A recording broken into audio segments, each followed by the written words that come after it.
नमस्कार दोस्तों, smart financially में आप सभी का स्वागत। आज हम बात करेंगे एक ऐसी कंपनी की जो कभी आसमान छू रही थी लेकिन अब जमीन पर आ गिरी है। जी हाँ, हम बात कर रहे हैं ओला इलेक्ट्रिक की। क्या आपने सुना है कि भारत में इलेक्ट्रिक वाहनों की क्रांति का पोस्टर चाइल्ड कहलाने वाली ओला इलेक्ट्रिक अब मुश्किलों के भंवर में फंस गई है। बाजार हिस्सेदारी गिरी, घाटा बढ़ा, शेयर लुढ़का और ग्राहक नाराज हैं और कंपनी में बहुत सारी प्रॉब्लम्स भी निकल के आई हैं। तो क्या ओला वापसी कर पाएगी? ये कहानी यहाँ खत्म हो जाएगी। तैयार हो जाइए एक नए रोमांचक और मजेदार सफर के लिए। आज हम एक सवाल का जवाब ढूंढेंगे। तो चलिए शुरू करते हैं। दोस्तों, सबसे पहले जानते हैं कि ओला इलेक्ट्रिक के साथ आखिर हुआ क्या। कुछ साल पहले ये कंपनी भारत की सबसे बड़ी इलेक्ट्रिक टू व्हीलर कंपनी थी। भावेश अग्रवाल की अगुवाई में ओला ने सबको चौंकाया था, लेकिन साल भर के अंदर ही क्या हुआ, बाजार हिस्सेदारी नीचे लुढ़कने लगी। और इसका कारण है बजाज और टीवीएस जैसी दिग्गज पारंपरिक द्विपहिया कंपनियों ने जो ओला की हिस्सेदारी छीन रही हैं। लेकिन रुकिए, ये तो बस शुरुआत है। ग्राहकों की शिकायतें भी आसमान छू रही हैं। सर्विस सेक्टर की कमी,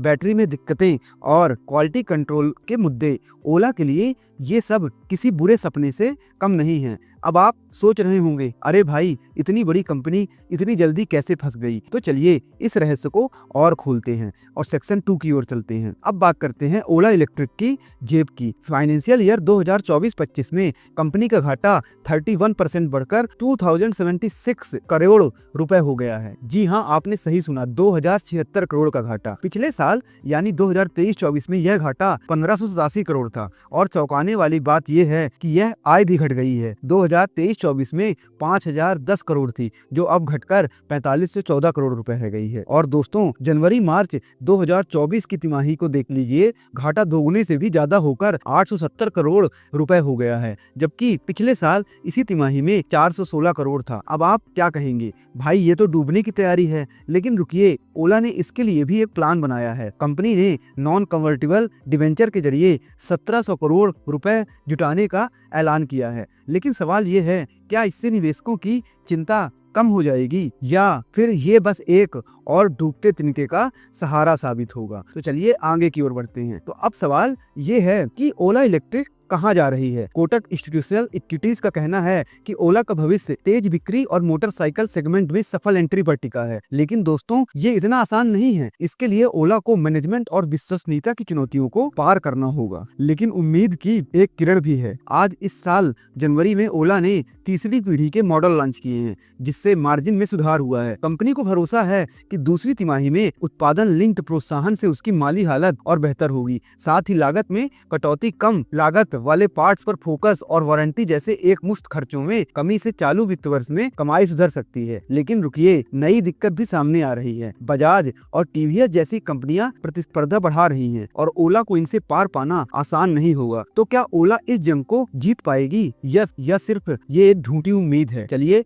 आगे देखते हैं। दोस्तों, अब बात करते हैं ओला इलेक्ट्रिक के शेयर की। 9 अगस्त 2024 को ओला के शेयर्स बीएसई पर 76 रुपीज पर लिस्ट हुए थे, लेकिन अब ये उस लेवल से 44% नीचे यानी 51 रुपए पर आ गए हैं। 30 मई को तो शेयर खुलते ही 10% गिरावट हुई। हालांकि बाद में थोड़ी रिकवरी हुई, लेकिन फिर भी 4.26% की गिरावट के साथ 51 रुपए पर बंद हुआ। यानी जिन निवेशकों ने आईपीओ में शेयर खरीदे और अब तक नहीं बेचे, वे भारी घाटे में हैं। कंपनी का मार्केट कैप और भी बस 21,000 करोड़ रुपए से थोड़ा सा ऊपर है। लेकिन असली झटका अभी बाकी है। कोटक इंस्टीट्यूशनल इक्विटीज ने ओला के शेयर का टारगेट प्राइस घटाकर 30 रुपए कर दिया है, जो पहले 50 रुपए था। मतलब ये शेयर 43% और गिर सकता है। अब आप भी बताइए, निवेशक निराश हों तो भी क्यों ना हो, क्या ओला इनका भरोसा जीत पाएगी या ये शेयर सिर्फ नीचे जाएगा? सस्पेंस बरकरार है। तो दोस्तों, आखिरी सवाल, क्या ओला इलेक्ट्रिक पटरी पर लौट पाएगी? एक तरफ घाटा 2076 करोड़, बाजार हिस्सेदारी का प्लान, ग्राहकों की शिकायतें और शेयर का 44% नीचे होना। दूसरी तरफ तीसरी पीढ़ी के मॉडल, लागत में कटौती और उत्पादन लिंक्ड प्रोत्साहन यानी कि पीएलआई स्कीम की उम्मीदें। कंपनी को 2025-26 में मुनाफे की उम्मीद है, लेकिन इसके लिए उसे बजाज और टीवीएस से जंग जीतनी होगी। मैनेजमेंट की कमियों को दूर करना होगा, ग्राहकों का भरोसा वापस लाना होगा और निवेशकों को खुश करना होगा। लेकिन क्या ये सब संभव है या सिर्फ ओला सिर्फ एक सपना बनकर रह जाएगी? दोस्तों, ये कहानी अभी खत्म नहीं हुई है। ओला के पास अभी मौका है, लेकिन ये चुनौतियां भी कम नहीं है। तो आप क्या सोचते हैं, क्या ओला वापसी कर पाएगी? नीचे कमेंट में जरूर बताएं और अपने दोस्तों के साथ भी यह वीडियो शेयर करें। और अगर आपको यह वीडियो पसंद आया हो तो बिल्कुल इसे अपने दोस्तों के साथ भी शेयर करें। अब एक बात समझिए,